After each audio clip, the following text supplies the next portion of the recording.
Class 12 के सभी बच्चों का स्वागत है।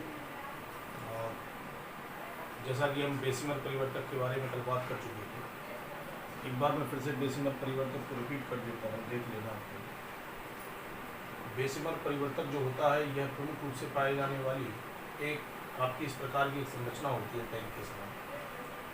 इस संरचना के अंतर्गत हम करते क्या है, द्रवित मैट को लेते हैं और उसमें रेत या सिलिका को मिलाते हैं और उसको प्रमुख रूप से हम डेसिमल परिवर्तक के अंतर्गत क्या कर देते हैं, भर देते हैं। इसको भरने के बाद ट्यूबवेल के द्वारा हम गर्म वायु को यहाँ से प्रवाहित करने का कार्य करेंगे। जब गर्म वायु को यहाँ पर प्रवाहित करने का कार्य करेंगे तो पाया जाने वाला जो हमारा प्रमुख रूप से द्रवित मैट है ये पिघलने का क्या करता है, कार्य करता है। इसके पिघलने पर होता क्या है कि जो फेरस सल्फाइड है वह प्रमुख रूप से फेरस ऑक्साइड में कन्वर्ट होगा। कल मैंने आपको बताया था कि होगा क्या कि जो फेरस सल्फाइड है ये प्रमुख रूप से पाए जाने वाले जब ऑक्सीजन के साथ क्रिया करेगा तो फेरस का ऑक्साइड बनाएगा और प्लस में सल्फर डाइऑक्साइड गैस प्रमुख रूप से निकालने का क्या करेगा, कार्य करेगा। और जो यहाँ पे फेरस का ऑक्साइड है ये प्रमुख रूप से पाए जाने वाला क्या करेगा, ये फेरस का ऑक्साइड जो है यह सिलिका के ऑक्साइड के साथ क्रिया करके फेरस सिलिकेट के निर्माण का क्या करने का कार्य करेगा और धातुमल के रूप में प्रमुख रूप से यहाँ से क्या हो जाएगा, अलग हो जाएगा। शेष बचा हुआ प्रमुख रूप से यहाँ पर क्या होता है कि जो पाए जाने वाली कॉपर का सल्फाइड होता है CuH2 और प्लस में कॉपर का जो ऑक्साइड होता है Cu कॉपर ऑक्साइड ले लिया, दोनों यहाँ पर आपस में जब क्रिया करते हैं तो यहाँ पे प्रमुख रूप से 6Cu की हमें प्राप्ति हुई। तो यहाँ से सल्फर डाइऑक्साइड गैस जो थी वह वायुमंडल में यहाँ से मुक्त होने का क्या करती है, कार्य करती है। तो ये जो हमें प्रमुख रूप से कॉपर प्राप्त हुआ है इसको हम क्या करते हैं, डेसिमल परिवर्तक से प्रमुख रूप से बाहर निकाल के उसको सतह पर क्या कर लेते हैं, फैला देते हैं। जब ये धीमे धीमे ठंडा होता है तो सल्फर डाइऑक्साइड गैस जो होती है वह प्रमुख रूप से बाहर की ओर निकलने का क्या करती है, कार्य करती है।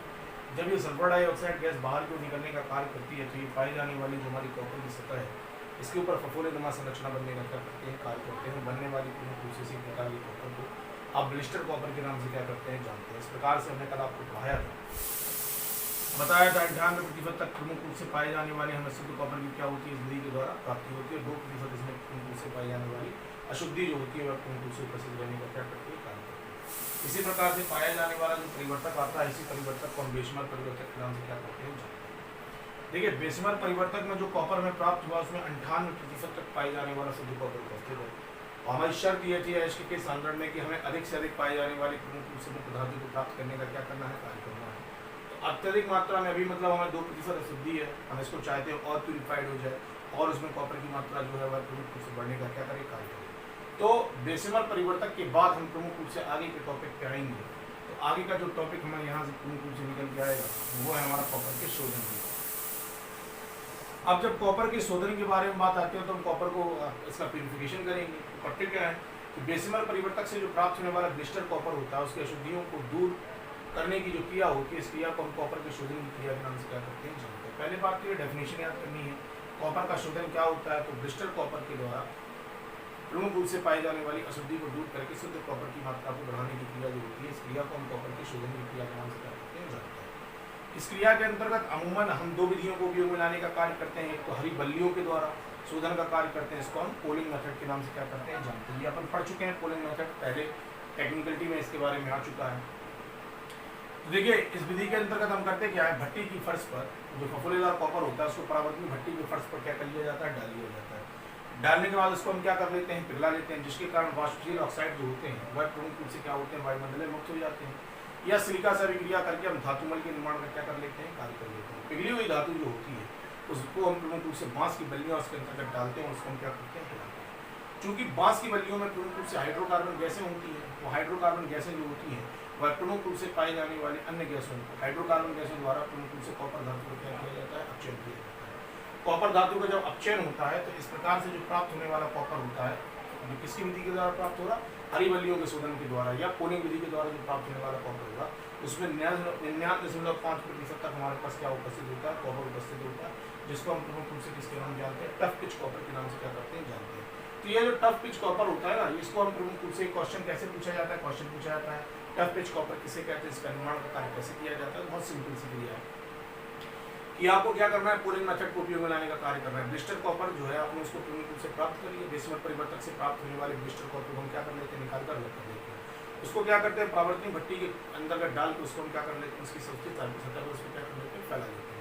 जब उसको हम फैला लेंगे तो फैलाने के बाद उसको हम गर्म करेंगे तो पिघल जाएगा, पिघलेगा तो कुछ प्रमुख रूप से गैसें जो होंगी वो वाष्पशील पदार्थ के रूप में, वाष्पशील पदार्थ जो होंगे गैसों के रूप में वायुमंडल में क्या हो जाएंगे, मुक्त हो जाएंगे। और अब क्या करेंगे, हरी बल्लियों को लेंगे, उसके अंदर डाल के उसको पूर्ण रूप से हिलाएंगे, तो उसको हिलाएंगे तो होगा कि हाइड्रोकार्बन जैसे लेंगे कॉपर को क्या कर देंगे, अपचयित कर देंगे। जब ये कॉपर को अपचयित करने का कार्य करेंगे तो कॉपर के अपचयित होने पर प्रमुख रूप से होगा ये कि जो हमारा प्राप्त होने वाला कॉपर होगा वो अत्यधिक शुद्ध हो जाएगा। वो प्राप्त होने वाला कॉपर जो होगा उसमें कितने प्रतिशत, 99.5% तक शुद्ध कॉपर जो होता है वो कैसे करने का क्या करता है, कार्य करता है। इस प्रकार प्राप्त होने वाला जो कॉपर होता है इसको हम प्रमुख रूप से टफ पिच कॉपर के नाम से क्या करते हैं, जानते हैं। इस प्रकार से टफ पिच कॉपर होता है वह प्रमुख रूप से हमें क्या हो जाता है। अगला नेक्स्ट आता है विद्युत अपघटनी प्रक्रम। ये आधुनिक विधि है, वो जो आपने पढ़ा ये पहले की यानी ऑर्डिनरी विधि थी, पुरानी विधियां थी जिसके अंतर्गत हम पढ़ते थे। लेकिन अब जो कॉपर को प्रमुख रूप से प्राप्त करने का कार्य किया जाता है विद्युत अपघटनी विधि के द्वारा किया जाता है। विद्युत अपघटनी विधि के बारे में याद रखना है, विद्युत अपघटनी विधि के अंतर्गत आपने लिखा इस प्रक्रम में एक टैंक में शुद्ध कॉपर की प्लेट तथा एक अशुद्ध कॉपर की प्लेट और एक शुद्ध कॉपर की प्लेट को डाला जाता है, जिसमें अशुद्ध कॉपर की प्लेट जो होती है किसका कार्य करती है, एनोड का, और जो शुद्ध कॉपर की प्लेट होगी किसका कार्य करती है, कैथोड का कार्य करती है। अब हम कॉपर सल्फेट के विलयन को बनाएंगे जो विद्युत अपघट्य के रूप में क्या करेगा, कार्य करेगा। विद्युत धारा प्रवाहित करोगे तो कॉपर सल्फेट जो होगा वो क्या हो जाएगा, टूट जाएगा। टूटेगा किसमें, Cu++ और SO4 माइनस में टूटने का क्या करेगा, कार्य करेगा। तो यहाँ से जो हमें प्रमुख रूप से प्राप्त होने वाला जो कॉपर है ना, ये कॉपर प्रमुख रूप से प्लस दे रहा है, तो जब प्लस देगा तो प्रमुख रूप से किसके ऊपर क्या करेगा, कैथोड के ऊपर शुद्ध के रूप में एकत्रित होने का क्या करेगा, कार्य करेगा। और जो अशुद्धि होगी वह एनोड के नीचे आपकी एकत्रित होने का क्या करेगी, कार्य करेगी, जिसको आप एनोड मड या एनोड पंख के नाम से क्या करते हैं, जानते हैं। इस प्रकार से प्राप्त होने वाला जो कॉपर होता है उसमें 99.98%, केवल 0.2% की अशुद्धि पाई जाती है। इस प्रकार से प्राप्त होने वाला कॉपर जो होता है एकदम शुद्ध कॉपर के रूप में हम इसको जानने का क्या करते हैं, कार्य करते हैं। इसी प्रक्रम को हम प्रमुख रूप से विद्युत अपघटनी प्रक्रम के नाम से क्या करते हैं, जानते हैं। लेटेस्ट तरीका है, नया तरीका है, इसी तरीके को आजकल प्रमुख रूप से उपयोग में कार्य किया जाता है। बहुत सिंपल सा तरीका है।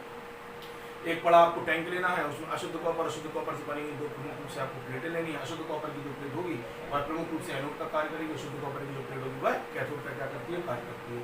दोनों में हमने कॉपर सल्फेट के विलयन को डाल लिया, दोनों को उसमें डाल के प्रमुख रूप से विद्युत धारा को प्रवाहित किया। कॉपर सल्फेट टूटेगा Cu+ में और SO4 माइनस में। Cu+ में जब टूटेगा तो Cu+ जो टूटेगा वो टूटने के बाद प्रमुख रूप से होगा क्या, कि जो Cu+ टूटा वह प्रमुख रूप से प्लस दे रहा तो कहाँ पे जाकर एकत्रित हो जाएगा, कैथोड पर एकत्रित होने का क्या करेगा, कार्य करेगा। और कैथोड पर हमें शुद्ध कॉपर की क्या हो जाएगी, प्राप्ति, और एनोड के नीचे अशुद्धियां क्या होती हैं, एकत्रित होने का कार्य करती है। इसको एनोड मड या एनोड पंख के नाम से क्या करते हैं, जानते हैं। बहुत सिंपल प्रक्रम है। इस प्रकार से प्राप्त होने वाला कॉपर में 99.98% तक शुद्ध कॉपर की क्या हो जाती है, प्राप्ति हो जाती है। इस प्रकार से हमारी कॉपर की मेटलर्जी जो होती है ना वह प्रमुख रूप से पूरी होती है। उपयोग आपको मालूम ही है, कॉपर का उपयोग विभिन्न प्रकार के बर्तनों के निर्माण में किया जाता है। कॉपर का उपयोग धातु के तार के निर्माण में किया जाता है। इलेक्ट्रिक कंडक्टर बनाने के लिए प्रमुख रूप से इसको उपयोग बनाने का कार्य करते हैं।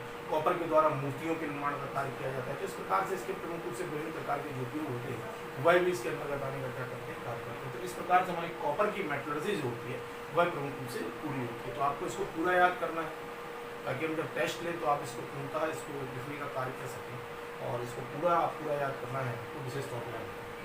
आइए इससे संबंधित कुछ वीडियोस देखते हैं। हमने बेसमेंट परिवर्तक तक वीडियोस देख लिए थे, आगे की तरफ चलते हैं।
यहाँ तक हमने बेसमेंट करंट का पूरा प्रमुख रूप से देखने का कार्य कर लिया है। इसके आगे हमें वीडियोस को देखना है। देखिए क्या करते हैं।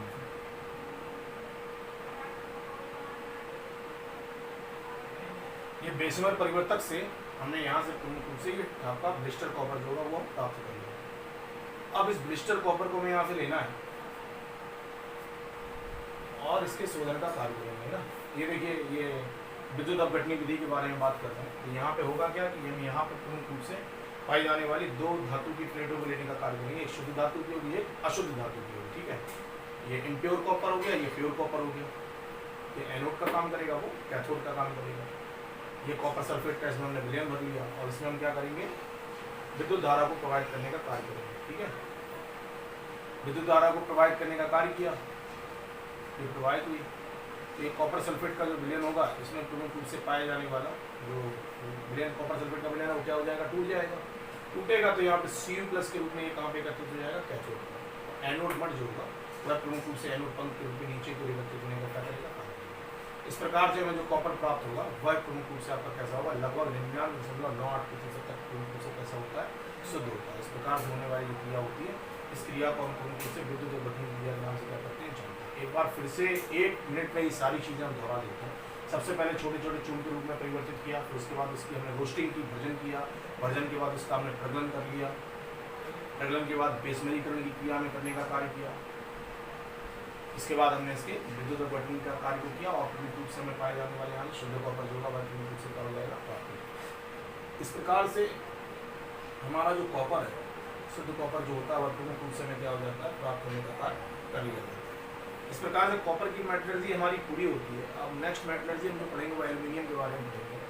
और इस वीडियो को आप देखें, मेरे चैनल को सब्सक्राइब करें, वीडियो को लाइक करें और जो भी क्वेश्चन हैं उनके बारे में डिस्कशन करें। और अगले वीडियो के लिए मैं पुनः आपके सामने उपस्थित होगा। तब तक के लिए बहुत बहुत धन्यवाद।